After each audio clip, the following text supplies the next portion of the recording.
জঙ্গলের ভেতর দিয়ে এক দয়ালু হরিণ হাঁটছে, চারিদিকে সবুজ গাছপালা। একটা কাক গাছে বসে হরিণকে দেখে বলল, বন্ধু তুমি একা হাঁটছো কেন? হরিণ মুচকি হেসে বলল, আমি ভয় পাই যদি কেউ আমাকে আঘাত করে। কাক হেসে বলল, আমরা যদি একসঙ্গে থাকি তাহলে কেউ আমাদের আঘাত করতে পারবে না। সেই দিন থেকে দুজন ভালো বন্ধু হলো। এক শিকারী জঙ্গলে এসে জাল পেতে রাখলো। হরিণ খেয়াল না করে জালে আটকা পড়লো।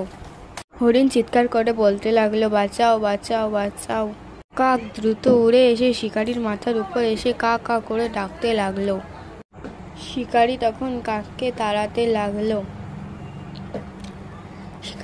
কাক যাচ্ছিল না বলে শিকারী আবার কাককে তাড়াতে লাগলো। তারপর হরিণ একে রক্ষা করলো। হরিণ কৃতজ্ঞ হয়ে বলল, বন্ধুত্ব থাকলে সব ভালো থাকে, সাবস্ক্রাইব করবেন।